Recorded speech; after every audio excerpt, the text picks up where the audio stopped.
এইটো GR-29 ন? ভালেই হৈছে, এসপ্তাহ 10 দিনমান লাগিব আৰু ন? প্ৰডাকশ্যনটো বেয়া নহয় বাৰু।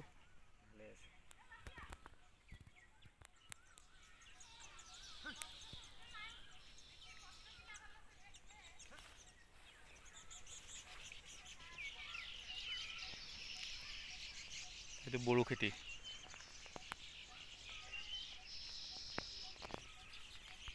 সতীৰ্থ, আচলতে বড়ো ধানৰ প্ৰডাকশ্যন খুবেই ভাল হয়। বড়ো ধানৰ খেতিৰ প্ৰতি আমাৰ মানে খেতিয়কৰ আচলতে অনীহা, কিন্তু ৰাইজে এতিয়া বুজি পাইছে। এয়া সুন্দৰ বড়ো ধান, এইটো লালবাচা বুলি কয়। গতিকে ধানৰ কোৱালিটিও আছে, আৰু বড়ো ধানটো কৰিলে হয় কি, শালি ধানৰ কাৰণে খেতিয়কজন উপকৃত হয়, আৰু শালি ধান খেতি কৰাত যথেষ্ট সহায় হয়। গতিকে বড়ো ধানটো আমাৰ আজিকালি সকলো জেগাতে কৰিব লৈছে। বড়ো ধানৰ প্ৰতি যথেষ্ট মানে আগ্ৰহী হৈছে মানুহ।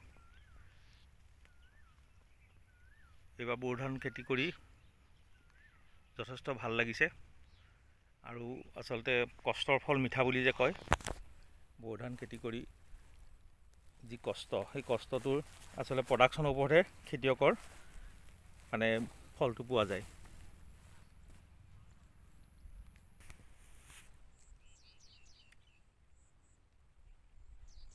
খেতি খুবেই ভাল হৈছে, কিন্তু যথেষ্ট নৰা হৈছে ন? মানে ধানতকৈ নৰাটো বেছি হৈছে ন? হয়, আৰু পাতটো অলপ বেছি পাতটো হৈছে।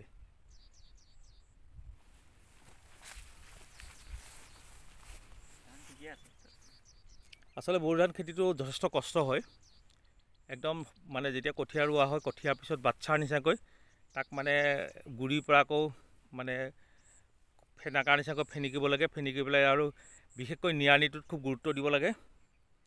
আৰু এইখিনি কাম কৰাৰ পাছত আচলতে বড়ো ধানৰ গ্ৰোথটো বাঢ়ে, আৰু খুব কম দিনৰ ভিতৰত ই মানে ধান হেৰি হয়, প্ৰডাকশ্যনটো হয়।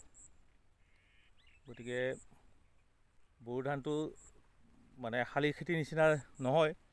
ইয়াত পানীটো সেই সময়ত যি সময়ত খেতিটো কৰা যায়, পানীৰ পৰিমাণ নাথাকে। পানীটো সম্পূৰ্ণ আনিব লাগে, জলসিঞ্চনৰ ব্যৱস্থা থাকিব লাগে। আমাৰ এই মাটিডৰাৰ ওচৰত জলসিঞ্চনৰ ব্যৱস্থা আছে কাৰণে আমাৰ যথেষ্ট সুবিধা হৈছে। গতিকে আচলতে জলসিঞ্চনৰ ব্যৱস্থা থাকিলে বড়ো ধান কৰাত অসুবিধা নহয়। যদি ভিডিঅ'টো ভাল লাগিছে, লাইক কৰিব, কমেণ্ট কৰিব, আৰু যদি বড়ো ধানৰ ওপৰত আপোনালোকৰ কিবা ক'বলগীয়া থাকে, আপোনালোকে কমেণ্টৰ জৰিয়তে জনাবচোন। ধন্যবাদ।